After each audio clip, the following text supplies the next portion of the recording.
like you said, the climbing itself is horror. Like Yeah. there are moments that are nail biting and gripping and I knew when, watching the film, of course, I knew how it was made, but it's still terrifying watching someone almost slip and fall to their death and just hang on by gripping by fingernails. Like it Yeah. is crazy, but then you do add that element of the entity and it is frightening. Hey Jim, I'm doing good. Thanks for having me. Happy to be here. Absolutely. Good to see you're doing better than the last time I saw you on screen. So, I mean, here's the thing. I mean, I spoke to Jocelyn yesterday about like I don't I don't comprehend people do this as a like activity, a challenge for fun. I mean, I get rock climbing and like at the gym, the wall, but doing this for real is insane. Do you agree with me, or how do you feel after doing this film? I could not agree more. For it to be some sort of relaxing, activity that people do on a Saturday afternoon, not the case. There's nothing relaxing about it. It is adrenaline inducing. And I knew how the film was going to end, and my heart was still pumping the whole time. I can't blame you. And, I was just wondering, watching you climb and others too, like the science of it. I mean, the ropes, like your mind needs to be locked in at all times because, like, every move, there's not much to like hold on to on some rocks. Like, I was just trying to go over the logistics of all this, the rope and pulling it and whatnot. Like, and people do this for hours and days. And, like, how do you not mentally get exhausted and, like, not forget something or whatnot. It's terrifying and when you think about it in depth, like the process of rock climbing itself. Yeah, that's really well said, Jim, because I think so many people think that, of course, climbing's very taxing physically, but Hmm. mentally it is so exhausting because you cannot make a mistake. A mistake could be Right. fatal.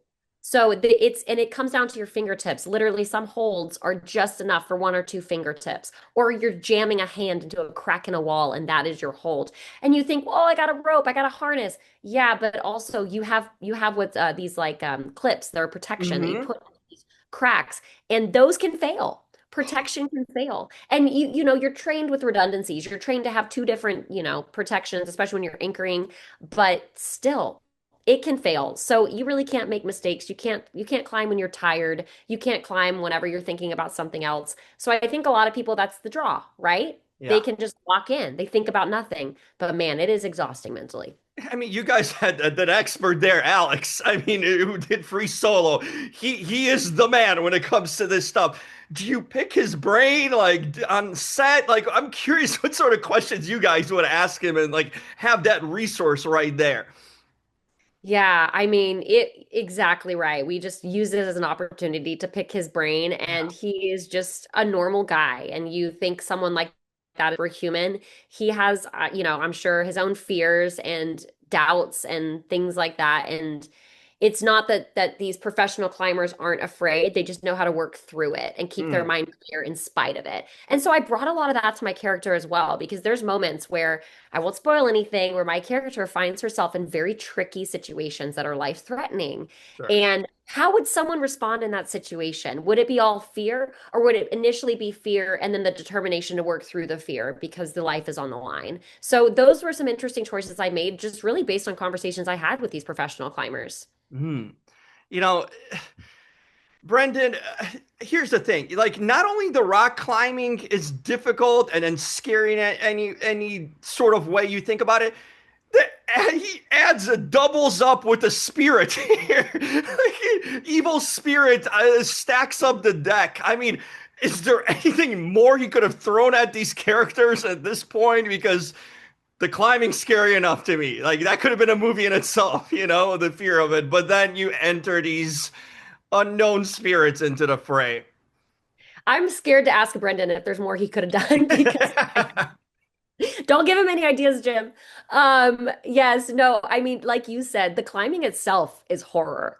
Like Yeah. there are moments that are nail biting and gripping and I knew when, watching the film, of course, I knew how it was made, but it's still terrifying watching someone almost slip and fall to their death and just hang on by gripping by fingernails. Like it Yeah. is crazy, but then you do add that element of the entity and it is frightening, but not frightening in the way that you would expect, not in a jump scare slasher film kind of way. Mhm. So I really think people that don't like your typical horror would really like this film because it's more suspense, action, and thrilling. Yeah, agree with that.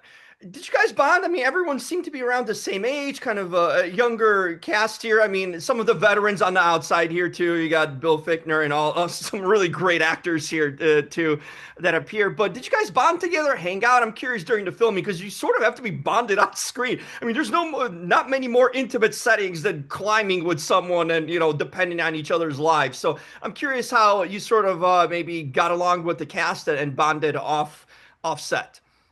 So we filmed on location, which basically means we filmed outside of Los Angeles. So we Hmm. filmed in Vegas, and as a result, cast didn't have their own homes to go to home to at the end of the day. We all stayed in the same hotel, pretty Nice. much on the same floor, and it was a month of filming. And I tell Brendan, the director, it was the best summer camp of my life. Like that's what it felt like. Felt like summer camp. We all became such good friends. We became really close. And I think also because Brendan made a really concerted effort to cast talent that had climbing experience all Interesting. came in with like a shared thread of interest, right? We all have been climbers in some capacity. And there's climbing gyms in Vegas. And so on our days off, we would go climb together, which was so fun. And that also just bonded us really quickly. But truly, I think it's really rare to have a core cast of 6 people, an ensemble like that, where there's not one bad egg or one with an ego, but truly everyone was so wonderful and warm, and we're still best of friends to this day.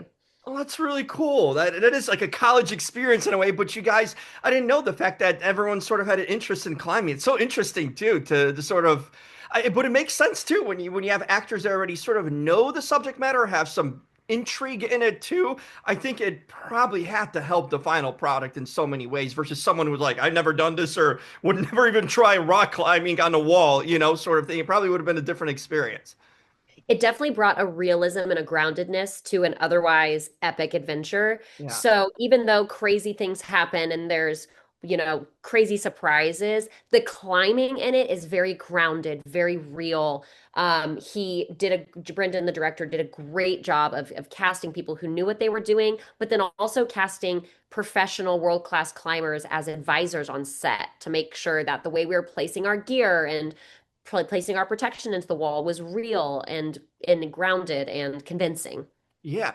Is this the sort of stuff as an actor too that I don't know if this was the most difficult thing you've done as an actor and thing, but the other pieces of this too, because it's not just like, hey, we're doing this a thriller slash, horror in a sense, but you have to learn to make this stuff look real because there's people who do it out there and they might judge you of like, especially if Alex on set here too, who's the king at this, but like you want to make it look real and the climbing itself, the use of the ropes, the clips, as you mentioned, Ed, was that another part of you that you were really focusing on to make sure you got it right? Because like it's like playing a doctor, you don't want to like Yeah. insert a needle in some place it never goes, and then be like judged or look like you don't know what you're doing. How important was that to you to get the intricacies and the usage of these items and things that these climbers do? Yeah, that's a really good question. It was difficult in the sense of like I had to place this pro, short for protection. I had to like place this pro very casually because when climbers are doing it, it's second nature. They're just like placing things, clipping things, doing all this Yeah. stuff while thinking about something else. And for me to make it look casual and easy, that was the hardest part because I wanted it to be exact, but I also wanted it to look like I'd done it 1,000 times. Hmm. That was something that was definitely a challenge for sure. But even though 99% of the population would never know I placed something incorrectly or did something incorrectly, it's that 1% that we were catering to because we Yeah. want a group of climbers to watch it and really buy in. That's well said. That's exactly what it is, because like, and especially like I said, you have Alex there, someone that, you don't want to maybe like embarrass yourself in front of him. I would think, at least I wouldn't, in that sense. Like, yeah, I want to make this look real and get that, thumbs up from him too. Yeah, exactly. And I had a climbing experience, but never to this level. So Yeah. I was very open and willing to learn from them. But even after all this that you've done, you still wouldn't do this like for real, right? I mean, you'd probably stick to like something maybe small or just like a gym wall, right? I'll stick to my 80-foot walls. That's kind of my limit. That's my upper limit. I'm like, okay, if I fall, I might break a few legs, but not gonna die. Yeah. So yeah, I'm gonna stick to my limits. I'm actually very afraid of heights. So I Interesting. believe over 80 feet it's a little dicey. It's a little hairy. You know, I find it interesting when you're afraid of heights too. Do you try to challenge yourself, or is there like a limit that you don't pass by too? Like I did it. I don't like heights too, and I remember my first like challenging myself moment was going on the Space Needle in Seattle, and then just kind of like terrified of the idea. But once I went there, I slowly assimilated to it and it slowly kind of faded. And then I just like it started fading in other areas of my life too. I'm curious, how do you challenge yourself when you have a fear of fights? Man, it is just working through it and rationalizing it and learning to trust. Yeah. So, climbers put a lot of trust in their partners and their protection. And so that is something that I also have had to work through in real life scenarios. I'm a bit of a masochist for adrenaline. I've Uh-huh. jumped out of planes. I Oh love roller wow. coasters. So for someone that's afraid of heights, I have definitely pushed myself to the limit because I love a challenge. I never want to stop moving. So I think it's definitely a personality trait for the better or the worse. I Yeah. don't know. Okay, when you do that, when you jump out of the plane, that's another thing I'm curious about people who've done that. Would you do it again, or is this like a one time, I'm trying this, I'm getting over my fear, but I'm good. I don't want to do this again, sort of thing? The latter. I also have a kid now, so I just like, Yeah, ugh. not smart Every then. decision I make, I'm like a little more conservative and cautious now. But You're, that was definitely like me in my 20s. I was a little wild. yeah, but if you tried it, at least, you can check it off that list. But yeah, you got to do things smarter later on. It's like sometimes when you're younger is the excuse to do it, but then when you have responsibilities, especially children, a lot different. You get it. Yes. I'm curious, what do you like to do for fun? Like any hobbies and interests? You seem to mention be somewhat of an adrenaline junkie for sure. I mean, doing certain things I wouldn't try even thing too. You like to push yourself and challenge. What sort of activities and things you like to do when you're offset? So I have horses. I'm a big horse girl. Oh, I nice. take horses all across the country. We went to Zion National Park. We've been to Bryce Canyon. We've gone to the Ozarks. We go all over the country with our horses and ride. So Wow. that's my thing. When did you get into it? That's such an interesting sort of interest and hobby. Well, being from Texas, it's required. It's Okay, required. fair. Before you can get a driver's license, you have to ride a horse. It's like part of the state constitution. No, I did grow up in Texas, and so it was just a love I had early on, just being exposed to the equestrian world. And I just do Western pleasure. I don't event, I don't do jumping or anything like Uh-huh. that. I just trail ride. So it's great. It's like my decompression time, my me time. So that's my favorite thing to do. I do it almost every weekend if I can. Oh wow, that's so interesting. How do you like select locations and stuff? Because like you got to keep the horse in mind, like the terrains, and I'm guessing there's like a whole different planning thing that goes into something like that, especially going to like the Ozarks and what. How do you sort of select these locations to try and go to? That's an interesting part of it too. So the horse community is very similar to the climbing community where there's Uh-huh. not a lot of stuff online. Like the best climbing spots are not like publicized. It's all Okay. community and word of mouth, right? Like underground kind of. And that's been the same way. So it's my horse community that I've built and they're like, Rachel, we went to this place in Kansas that's like gorgeous. It looks like they have like super tall mountains and all. I was like mountains in Kansas, but there's places that people find that are perfect for horseback riding. So I just really tap into my community and trailer up and head out. That's fantastic. I'm glad I asked that. So interesting to find out these sort of things that you never hear about, but sounds super cool. And what a way to just decompress and kind of get away from the normal struggles and stresses of life. That's really cool that you do that. Yeah, it's fun. Rachel, I had a blast talking to you. You have a great personality. I enjoyed you on screen too. And then there's surprises for those who haven't seen it when it comes to your character too. But awesome work and looking forward to seeing what's next for you. Thank you, Jim. I appreciate it so much. I had a great time. Let's do this again. Let's. All right. Bye, Rachel.